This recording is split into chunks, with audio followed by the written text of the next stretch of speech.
सभी राज्यपालों के साथ पीएम की अहम बैठक में शामिल हुए बिहार के राज्यपाल फागू चौहान। कोरोना वैक्सीनेशन पर की गई चर्चा।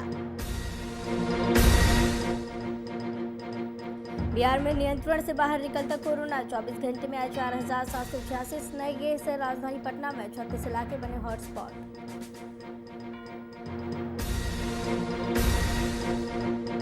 बिहार में बढ़ते कोरोना मरीजों की संख्या पर पूर्व सीएम जीतन राम मांझी ने जताई चिंता। ट्वीट कर सरकार के द्वारा रोकथाम के प्रयासों की सराहना की।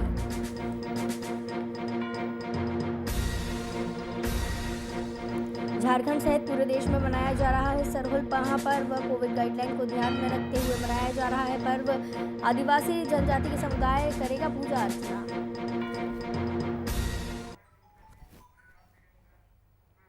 नमस्कार, वीआईपी न्यूज में आपका स्वागत है। आपके साथ मैं हूं आस्था श्रीवास्तव। कोरोना का संक्रमण अब बिहार में भी नियंत्रण के बाहर होता दिख रहा है। पिछले 24 घंटों की बात की जाए तो रिकॉर्ड 4,786 मरीज मिले हैं। इसको देखते हुए अब लोगों में एक बार फिर कोरोना की दहशत फैल रही है।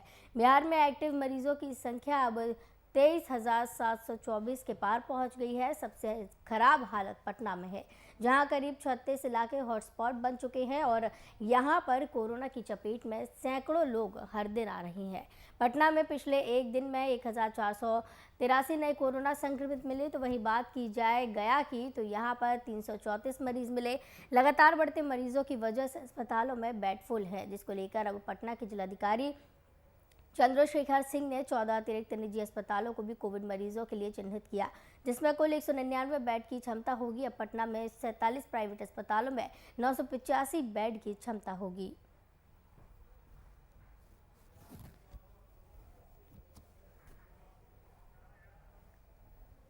आपको बता दें कि लगातार कोरोना के मामलों में बढ़ोतरी हो रही है। जिस तरीके से सरकार के द्वारा पहले कहा गया था कि बिहार में ज़्यादा स्थिति गंभीर नहीं है, लेकिन लगातार जिस तरीके के आंकड़े सामने आ रहे हैं, उस तरीके से यही प्रतीत होता है कि लगातार संख्याओं में उछाल देखने को मिल रहा है। और टेस्टिंग की जिस तरीके से संख्या बढ़ाई गई है बिहार में, उतनी ही ज़्यादा मात्रा में कोरोना के एक्टिव मरीज भी मिल रहे हैं। कोरोना की अगर लापरवाही होगी तो काफ़ी भारी पड़ेगी आम जनजीवन को, आम लोगों को इसकी कीमत चुकानी होगी। कहीं ना कहीं जिस तरीके से ये आंकड़े बढ़ रहे हैं, लचर व्यवस्था दिखाता है ये, कहीं ना कहीं जागरूकता की कमी ये दिखाता है। लोगों में जागरूकता कम है। सरकार की तरफ से प्रयास जो किए जा रहे हैं वो फेल साबित हो रही है, तभी लगातार आंकड़ों में बढ़ोतरी हो रही है। तमाम जो मुद्दे हैं, रोज़गार जैसे तमाम मुद्दों पर रोक लग गई है। रोज़गार उत्पन्न नहीं हो पा रही है और प्रवासी मजदूर वापस अपने घर लौट रहे हैं। जिस तरीके से 2020 में स्थिति देखी गई थी, सभी मजदूर अपना घर वापसी की थी और यही उम्मीद से घर वापस आए थे कि राज्य सरकार उनकी कुछ मदद करेगी।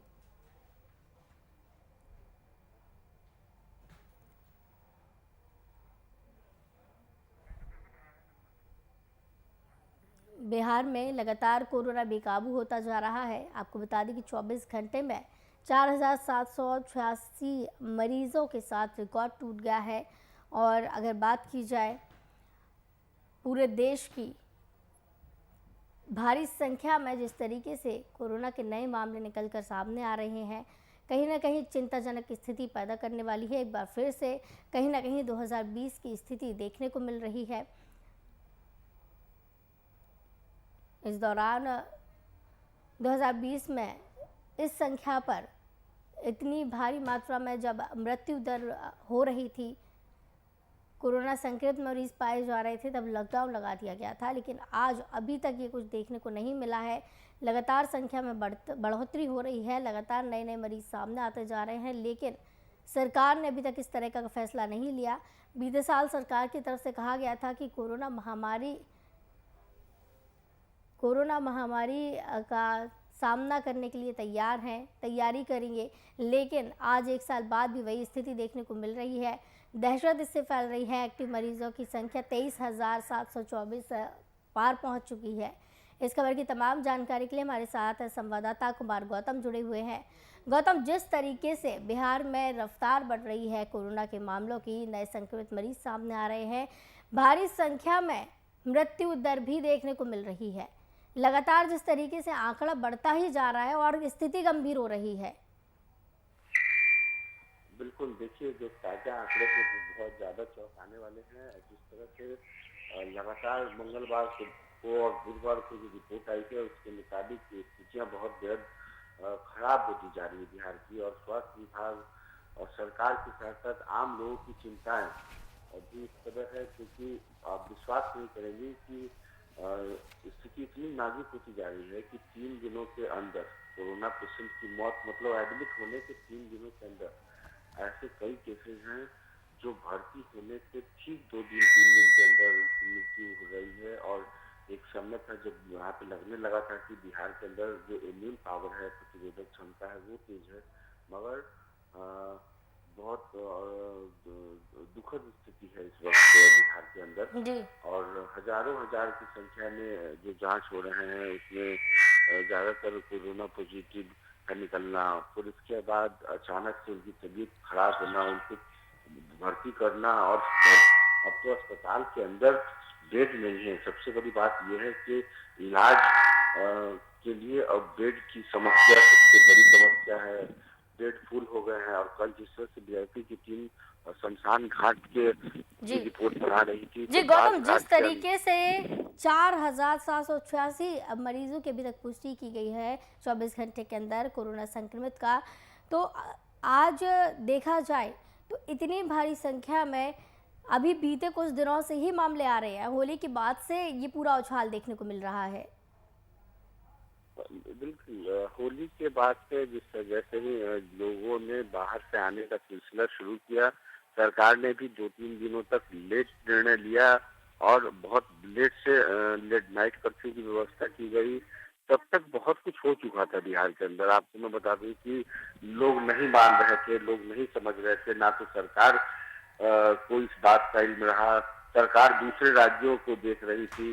इसके अलावा आप देखिए कि बिहार के अंदर जो स्वास्थ्य विभाग है वो उसको अंदाजा नहीं था कि क्या हो सकता है। तो दूसरे राज्यों की तुलना में बिहार को देखना या बिहार को अपने अनुसार निर्णय लेना चाहिए था। तो कई ऐसी परिस्थितियां बदली, और सरकार मना भी नहीं कर सकती थी, क्योंकि सरकार ने खुद अभी सरकार बनाई थी, और सरकार के कुछ दिन पहले मिलन समारोह और इलेक्शन, तमाम वो चीजें जनता के बीच में ये चीजें नहीं रखी जा सकती थी। लेकिन जनता इस बीच इतनी भयावह स्थिति में पहुंच जाएगी शायद कहना बहुत मुश्किल था।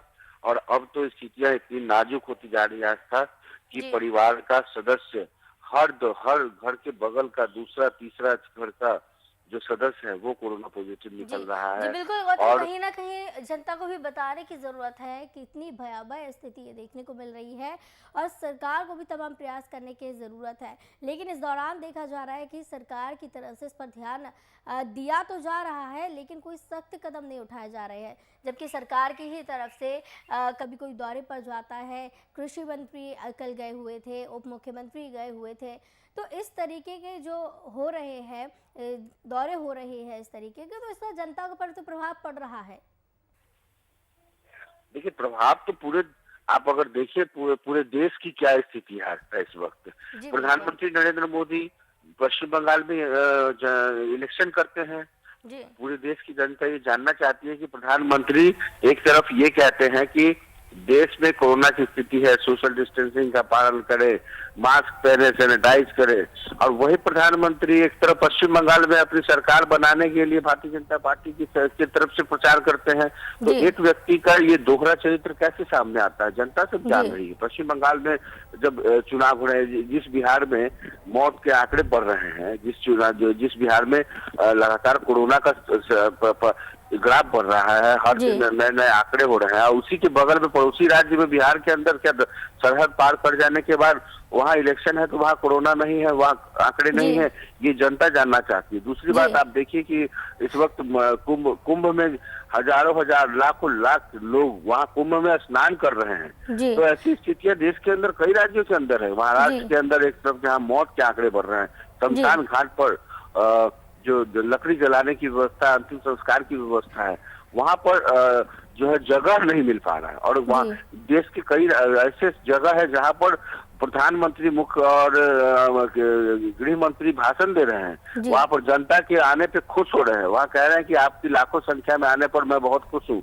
मुझे गर्व हो रहा है। जी तो आप गौतम, ऐसी एक तरीके से ये देखा जाए तो प्रधानमंत्री नरेंद्र मोदी की जब जनता बात करती है तो यही बात करती है कि एक तरफ तो पीएम ये कहते हैं कि कोरोना बेहद भयावह बीमारी है, सभी को बच के रहना चाहिए, और दूसरी तरफ पश्चिम बंगाल में, असम में जब वो दौरे कर रहे थे, रैलियां कर रहे थे, इस दौरान जब भीड़ इकट्ठी हुई तब वहां पर सोशल डिस्टेंसिंग नहीं देखी गई, किसी भी तरीके की गाइडलाइन का पालन नहीं किया गया।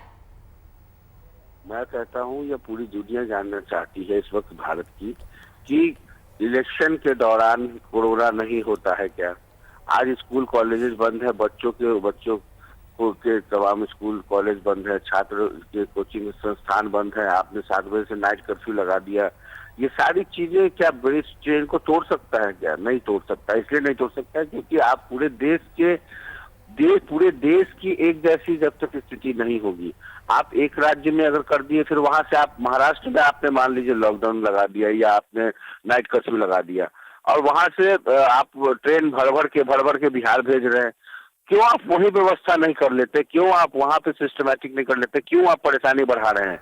यात्रा के दौरान संक्रमण का जो तेज रफ्तार है वो और भी बढ़ जाता है, फिर उसी मरीज को हम बिहार में इलाज करेंगे। ये कौन सा मतलब ये कौन सी स्थिति है जिसको लेकर के ना तो केंद्र सरकार ना राज्य सरकार पहल कर रही है, और वही आंकड़े यहाँ पे तेजी से बढ़ रहे हैं।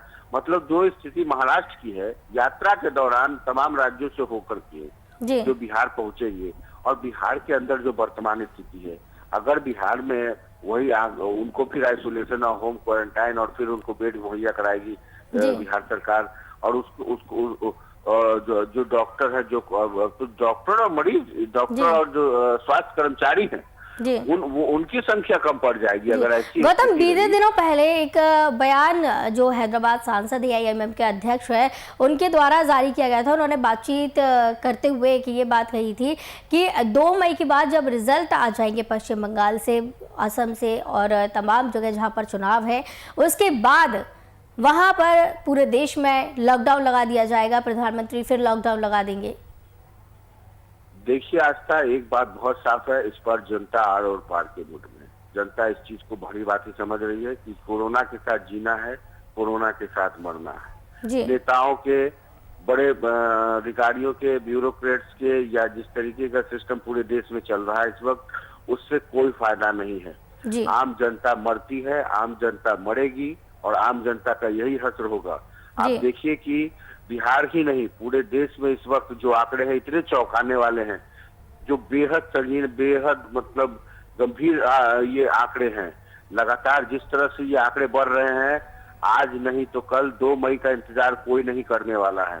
2 मई से पहले पश्चिम बंगाल के पड़ोसी राज्य बिहार के अंदर जो आंकड़े बढ़ेंगे, ग्राफ बढ़ेंगे, मृत्यु दर जो बढ़ रहा है वो इतनी तेजी से बढ़ रहा है कि 2 मई तक का इंतजार कर पाना बहुत मुश्किल है। इसलिए स्थितियां बहुत खराब है। स्वास्थ्य विभाग अपना काम कर रही है, सरकार अपना काम कर रही है, लेकिन सरकार को दूसरे राज्यों के मुकाबले निर्णय लेने के इंतजार नहीं करने चाहिए, अपने खुद के निर्णय लेने चाहिए, और सरकार को चाहिए कि ऐसे सिस्टम में कैसे व्यवस्थाएं की जाए। तो आज जनता मानने के लिए तैयार नहीं है बिल्कुल।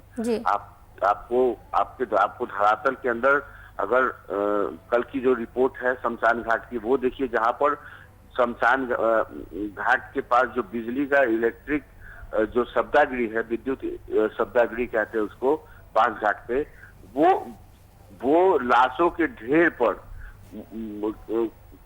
वो काम करना बंद कर देता है। स्थितियां इतनी तेजी है, इक्के दुक्के लोग नहीं आ रहे हैं, हर 1-2 घंटे पे लोग आ रहे हैं। उनको जलाना, उनको अंतिम संस्कार देना, बहुत स्थितियां अच्छी नहीं है बिहार की, और उसके अलावा लकड़ी से जला पाना। बिल्कुल गौतम जी, बेहद ही गंभीर स्थिति बिहार की है जिस तरीके से आंकड़े सामने आ रहे हैं, और होली के बाद ज़्यादातर देखा जा रहा है कि उछाल देखने को ही मिल रहा है, कमी नज़र नहीं आ रही है, दिन प्रतिदिन संख्या में बढ़ोतरी मिल रही है। बहुत बहुत धन्यवाद कुमार गौतम, हमारे साथ जुड़े हुए थे इस खबर की तमाम जानकारी के लिए।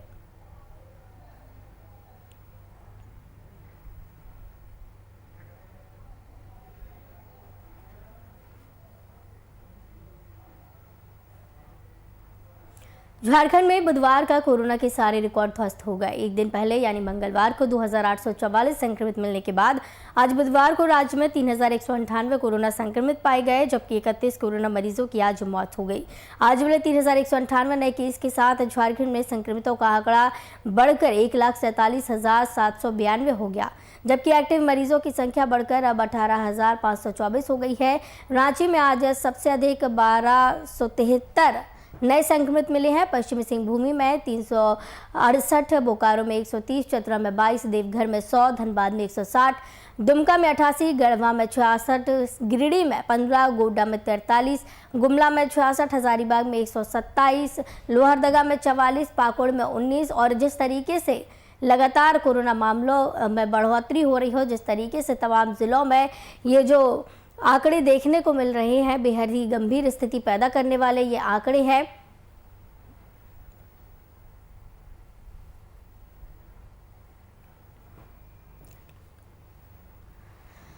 आपको बता दें कि लगातार दिन प्रतिदिन झारखंड में भी स्थिति डरावनी होती जा रही है। कोरोना की रफ्तार लगातार बढ़ती जा रही है। इस दौरान 31 लोगों की मौत सामने आई है कोरोना से, और साथ ही 3198 नए केस मिले हैं। झारखंड में जिस तरीके से लगातार कोरोना मामलों में बढ़ोतरी हो रही है, तो वहीं दूसरी ओर प्रशासन की तरफ से, सरकार की तरफ से भी लापरवाही देखने को मिल रही है। अस्पताल प्रबंधन की तरफ से लापरवाही देखने को मिल रही है। कई जगह पे वैक्सीनेशन पर भी प्रॉब्लम देखने को मिल रही है। टीकाकरण जो अभियान चलाया जा रहा है, टीका उत्सव मनाया जा रहा है, उसमें भी समस्या सामने आ रही है। तो लगातार जिस तरीके से झारखंड में समस्याओं का अंबार लगा हुआ है, तो कहीं ना कहीं ये पूरी समस्याओं का भुगतान जनता को भुगतना पड़ रहा है। जनता इन सभी बीमारियों से जूझ रही है और कोरोना महामारी से ग्रसित हो रही है। चपेट में जनता को कोरोना महामारी लेता जा रहा है और लगातार अपना आंकड़ा बढ़ाता जा रहा है। लेकिन एक बड़ा सवाल जनता के मन में यही आता है कि क्या ये जो मधुपुर में उपचुनाव है, पश्चिम बंगाल में चुनाव है, जहाँ पर भी ये चुनाव चल रहे हैं, जहाँ पर भी कुंभ चल रहा है और तमाम जो डुबकियाँ लगाई जा रही है, क्या यहाँ पर नहीं देखा जा रहा है कोरोना? सिर्फ आम जिंदगियों को ये कोरोना प्रभावित कर रहा है। और कई लोगों के मन में ये भी बात है कि घर में रहकर भी कोरोना का डर उन्हें है, घर में भी घर के दरवाजे तक कोरोना आ जाता है बाहर से। तो कहीं ना कहीं लोगों के मन में डरावनी स्थिति बनी हुई है। जागरूकता कई लोगों में देखने को मिल रही है, तो कहीं पर सरकार की लापरवाही देखने को मिल रही है। कई लोगों में जागरूकता नहीं है, बेपरवाह लोग बेफिक्री से बाहर घूम रहे हैं। तो सरकार कहीं सख्त दिख रही है, जिला प्रशासन भी अपनी तरफ से पूरी कोशिश कर रही है, तो सरकार भी अपनी तरफ से पूरी कोशिश कर रही है, जनता भी कोशिश कर रही है कि लगातार जिस तरीके से आंकड़े बढ़ रहे हैं, इनमें कमी हो जाए।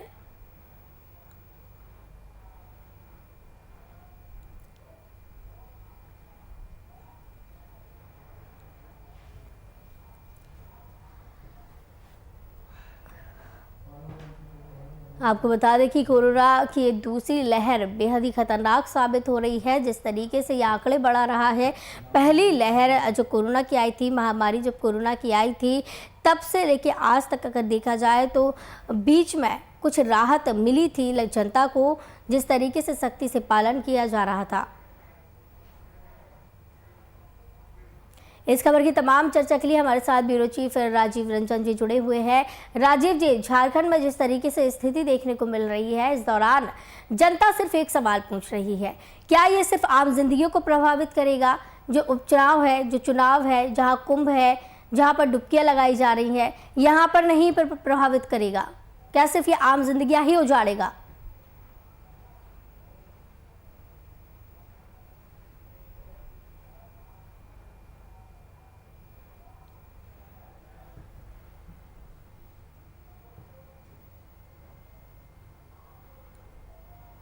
बोल रहा है जो खुद नियम बनाने वाले हैं, यानी मुख्यमंत्री के साथ साथ तमाम जो सत्ता पक्ष के लोग हैं, विपक्ष के लोग हैं, वो वहाँ मौजूद हैं और लगातार रैलियां हो रही थी, कार्यक्रम हो रहे थे और भीड़ इकट्ठा हो ही रही है। अभी लगातार जो कार्यक्रम है चल ही रही है। आप देखेंगे कि दूसरी की बात अगर छोड़ दे तो मुख्यमंत्री खुद लगातार कार्यक्रम कर रहे थे और उसमें बिल्कुल भी सोशल डिस्टेंस का पालन नहीं था। लोग के शरीर एक दूसरे पे कह सकते हैं कि बिल्कुल सट के खड़े थे और तमाम जो धज्जी हो सकती है सोशल डिस्टेंस की और लॉकडाउन को लेकर जो नियम कानून बनाए गए थे उस दौरान और जो सोशल डिस्टेंस की बात की जा रही है, तमाम चीज़ों का पालन बिल्कुल ना के बराबर हो रहा था। तो ऐसे में आप अंदाज़ा लगा सकते हैं और आम लोगों से फिर कैसे उम्मीद कर सकते हैं कि जब मुख्यमंत्री और राज्य के मंत्री और तमाम जो शख्सियत है उस तरह के, वो अगर उस तरह के कार्यक्रम करेंगे और कोई भी नियम कानून का पालन नहीं करेंगे तो आम लोग आखिर कैसे करें। जगह लगातार जिस तरह से कोरोना का प्रकोप बढ़ते जा रहा है और देखेंगे कि स्थिति यहाँ तक पहुँच गई है कि अस्पतालों में अब बेड भी खाली नहीं है, शमशानों में जगह खाली नहीं है। तो ऐसे इतना कुछ होने के बाद भी और इतनी आपदा आने के बाद भी अगर मुख्यमंत्री चुनाव में व्यस्त हैं तो ये काफ़ी गंभीर मामला है और काफ़ी शर्मनाक मामला भी है। जी राजीव जी, बीते दिनों पहले हैदराबाद के जो सांसद है AIMM के अध्यक्ष जो है ओवैसी, उनके द्वारा एक बयान दिया गया था, उनके द्वारा एक चर्चा में ये कहा गया था कि प्रधानमंत्री नरेंद्र मोदी जिस तरीके से चुनाव में लगे हुए हैं, 2 मई के बाद जब वहाँ के नतीजे घोषित हो जाएंगे उसके बाद लॉकडाउन लगा दिया जाएगा। अभी वे लॉकडाउन नहीं लगा सकते क्योंकि वहाँ पर चुनाव चल रहे हैं। देखिए, लॉकडाउन समस्या का समाधान अगर आप देखें तो नहीं है, लेकिन नियमों का पालन सबसे बड़ी समस्या का समाधान है। अब आम जनता भी सिर्फ दोष सरकार को नहीं देना होगा, आम जनता भी इसके लिए उतनी ही जिम्मेवार है। आखिर उन रैलियों में आम जनता ही जाती है। अगर आम जनता खुद से रैलियों में नहीं जाए, कार्यक्रम में नहीं जाए या फिर सोशल डिस्टेंस का पालन करे, आप अभी भी बाज़ारों में अगर चले जाए तो आप देखेंगे कि लोग खरीदारी करने के लिए बाज़ारों में घूम रहे हैं और सड़कों पे काफ़ी भीड़ है। तो आम लोगों के जिम्मे भी बहुत सारी जिम्मेवारियां होती है। ठीक है, लॉकडाउन अगर नहीं लग रहे हैं तो लॉकडाउन लगने से काफ़ी परेशानियां भी आएंगी, अर्थव्यवस्था को भी काफ़ी नुकसान पहुंचेगा। तो ऐसे में सरकार इन तमाम चीज़ों को देखते हुए लॉकडाउन नहीं लगा रही है और कुछ कुछ जो कड़ाई है उसको पालन करने को कहा जा रहा है। जी राजीव जी, लेकिन जिस तरीके से आंकड़ों में बढ़ोतरी देखने को मिल रही है तो कहीं ना कहीं वैसी स्थिति दोबारा से दिखाई दे रही है। जिस तरीके से आंकड़े बढ़ रहे हैं ऐसा ही प्रतीत हो रहा है, क्योंकि कई जगह नाइट कर्फ्यू लगा दिया गया है, कई जगह लॉकडाउन लगा दिया गया है। मध्य प्रदेश, महाराष्ट्र जैसे जो राज्य है वहाँ लॉकडाउन लगा दिया गया है। बहुत बहुत धन्यवाद राजीव रंजन, ब्यूरो चीफ, हमारे साथ जुड़े थे इस खबर की तमाम जानकारी के लिए, तमाम चर्चा के लिए।